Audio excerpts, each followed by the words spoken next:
கான்ஃபிடன்ஸை affect பண்ணுற ஒரு பெரிய விஷயம் என்னென்னா கம்பேரிஷன் வந்து இல்லாமல் யாருமே இருக்க மாட்டோம். ஸோ ஃபார் எக்ஸாம்பிள் இந்த படம் தோனியோட லைஃப் ஸ்டோரி படத்தில் வந்து பார்த்தீங்கன்னா, நான் எப்போ தோத்தேன்னா, நான் அவனை எப்போ என்னோட காம்படிட்டர்ஸ் எப்போ திரும்பி பார்த்து இப்படி விளையாடுவாங்க அப்படின்னு நான் எப்போ பார்த்தேனோ அப்போ நான் தோக்க ஆரம்பித்தேன் அப்படின்னு சொல்லுவார். ஸோ இது வந்து ரொம்ப உண்மை.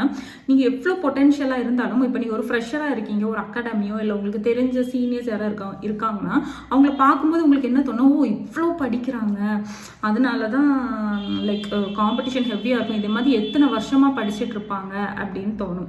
அவங்க சீனியர்ஸ் அவங்கள பார்க்கும்போது என்ன நினைப்பாங்கன்னா, புதுசாக இப்போ தான் வந்திருக்காங்க, ஆனால் இவ்வளவு எந்துவாக நல்ல எனர்ஜெட்டிக்காக இருக்காங்க, நிறைய படிக்கிறாங்க, நிறைய ஆன்சர் பண்ணுறாங்க அப்படின்னு தோணும். இதுக்கு எல்லாமே காமனாக இருக்கிற மித்து தான். சரியா, எல்லாருக்குமே சீனியர்ஸாக இருந்தாலும் சரி, புதுசாக படிக்கிறவங்களா இருந்தாலும் சரி, அந்த ஒரு மனப்பான்மை நமக்குள்ள ஒரு பயமான ஒரு மனப்பான்மை இருந்துகிட்டே தான் இருக்கும்.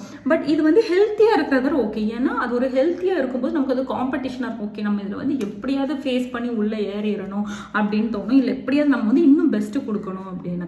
பட் இது எப்போ உங்களை அஃபெக்ட் ஆகும்னா, நீங்கள் வந்து எப்போ டீமோட்டிவேட் ஆகும்போது அஃபெக்ட் ஆகும். இருக்கு. நான் இனிஷியலாக போனப்போ ஃபேஸ் பண்ண ஸ்ட்ரகிள்ஸை சொல்கிறேன். நான் வந்து ஃபஸ்ட்டு ஒரு குரூப் 2 எக்ஸாம் ஒரு அகாடமி போகும்போது அங்கே வருஷக்கணக்காக படித்தவங்க இருக்கிறாங்க. அப்போ என் கூட வந்து இன்னொரு பொண்ணு என்கிட்ட லிட்டரலாக என்ன சொல்கிறாங்கன்னா, இவங்கெல்லாம் வருஷக்கணக்காக படிக்கிறாங்க, கண்டிப்பாக இவங்க தான் கிளியர் பண்ணுவாங்க, இதெல்லாம் இத்தனை வருஷம் படித்தா தான் கிளியர் பண்ண முடியும், நமக்குலாம் இந்த ஃபஸ்ட் அட்டம் பாசிபிளே கிடையாது அப்படின்னு. அப்போ நான் அந்த டைம் ரொம்ப எந்துவாக படிச்சுட்டு இருக்கேன். அது என்ன அப்படியே ஸ்லோ டவுன் பண்ணிச்சு. என்னன்னா ஒரு கான்ஃபிடன்ட் பிரேக் ஆச்சு. கண்டிப்பாக இருக்குதுன்னா அவங்களுக்கு இவ்வளோ தெரிஞ்சிருக்கு, நான் இப்போ தான் ஆரம்பிக்கிறேன், அப்போ நான் எப்படி இவங்க கூட இந்த எக்ஸாமில் கம்ப்ளீட் பண்ண முடியும் அப்படின்னு நினச்சேன். அப்போது அந்த இடத்துல என்னோட வேகத்தை அது குறைச்சி, அந்த இடத்துல என்னால் கான்ஃபிடென்ட்டாக யோசிக்க முடியல. ஏன்னா அது நேச்சுரல். பட் நான் என்ன சொல்கிறேன்னா, டிஎன்பிஎஸ்சி பொறுத்தவரை இத்தனை வருஷம் தான் படிக்கணும், இவ்வளோ இதில் தான் கிளியர், அப்போல்லாம் கிடையாது. It's depend on your calibre. நீ எப்படி எஃபோர்ட் கொடுக்குற, எந்த மாதிரி கரெக்டாக ஸ்மார்ட் ஒர்க் பண்ணி படிக்கிறீங்களோ அதுக்கேற்ற அந்த ரிசல்ட் தான் இருக்குமே தவிர்த்து இது இத்தனை வருஷம் படித்தா தான் கிளியர் பண்ண முடியும் அப்போல்லாம் கிடையாது. ஸோ ஏன்னா நீங்கள் வந்து குரூப் 2 ரிசல்ட்ஸ் என்ன டிஎன்பிஎஸ்சி ரிசல்ட்ஸ் பார்த்தீங்கன்னாலும் பிகினர்ஸ், அதாவது ஃப்ரெஷர்ஸும் இருப்பாங்க, ஏற்கனவே ப்ரிப்பேர் பண்ணவங்களும் இருப்பாங்க. ஸோ ஈக்குவலியாக தான் இருக்கும். ஸோ ஏற்கனவே ப்ரிப்பேர் பண்ணி இருக்கிறவங்க இந்த மாதிரி காம்படிஷன்ஸ் அதை வந்து எப்படி நீங்கள் வந்து பாசிட்டிவாக எடுக்கலாம். லைக் நான் வந்து இவ்வளோ ப்ரிப்பேர் பண்ணியிருக்கேன், அது வேஸ்ட் ஆகாது, நான் அதை இனியும் அப்ளை பண்ணிப்பேன் அப்படின்னு எடுக்கிறது ஒரு பாசிட்டிவ். பட் நீங்கள் அதை வந்து நெகட்டிவாக எடுக்கக்கூடாது. நான் இத்தனை வருஷம் படிக்கிறேன், நான் இந்த எஃபோர்ட் போடுறேன், ஆனால் அது எதுவுமே கிடைக்க மாட்டேங்க அப்படின்னு. ஏன்னா மேபி திஸ் டைம் உங்களுக்கு கிளிக் ஆகலே தவிர்த்து நீங்கள் இந்த டிஎன்பிஎஸ்சி பொறுத்தவரை நீங்கள் படித்த எதுவுமே வேஸ்ட் ஆகாது. கிவ் அப் பண்ணுறவங்களுக்கு போயிடும். ஆனால் சில பேர் இல்லை, நல்லா படித்து எனக்கு கிடைக்கல, நான் எஃபோர்ட் போட்டு எனக்கு கிடைக்கல அப்படின்னு சொல்லிட்டு கன்சிஸ்டண்ட்டாக இல்லை நான் இதிலே இருக்குன்னு சொல்கிறவங்களுக்கு கண்டிப்பாக உங்களுக்கான ஒரு ஜாப் ஆல்ரெடி ஃப்யூச்சரில் ரிசர்வ் ஆகிட்டுன்னு தான் அர்த்தம். ஏன்னா படிக்கிறது என்றைக்குமே வேஸ்ட்டாக போக போகிறது இல்லை. அண்ட் அது வந்து காணாமல் போக போகிறது இல்லை. நீங்கள் படித்தது தான் திரும்ப திரும்ப வரப்போகுது. ஸோ ஃப்ரெஷர்ஸாக இருந்தாலும் யாராக இருந்தாலும் கம்பேரிஷன் வந்து ஹெல்த்தியாக நீங்கள் இருக்கிறது வர பிரச்சனை இல்லை. ஆனால் அந்த கம்பேரிஷன் உங்களை ஓவர்டேக் பண்ண என்றைக்குமே விட்டுறாதீங்க.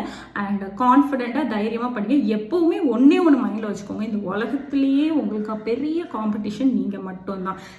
நீங்கள் உங்களை விட பெட்டர் ஆகணும் அப்படின்னு ஒவ்வொரு எக்ஸாமுக்கும் ஒவ்வொரு நாளுக்கும் நீங்கள் நினச்சிங்கன்னா உங்களை அடிச்சுக்க யாருமே முடியாது.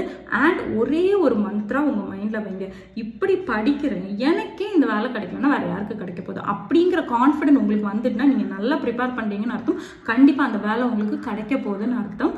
அண்ட் நீங்கள் தான் உங்களுக்கு ஒரு காம்படிஷன்னா சின்ன எக்ஸாம்பிள் சொல்கிறேன். நீங்கள் உங்களை வருத்திக்கிறோம், நான் வந்து இன்றைக்கி ஒரு 3 hours படித்தேன்னா அடுத்த நாள் ஒரு 3.5 hours படிச்சுட்டேன்னா எனக்கு ஓகே பரவாயில்ல, கொஞ்சம் எஃபோர்ட் போட்டேன், கொஞ்சம் நான் எக்ஸ்ட்ரா படிச்சுட்டேன் அப்படின்னு தோணும்.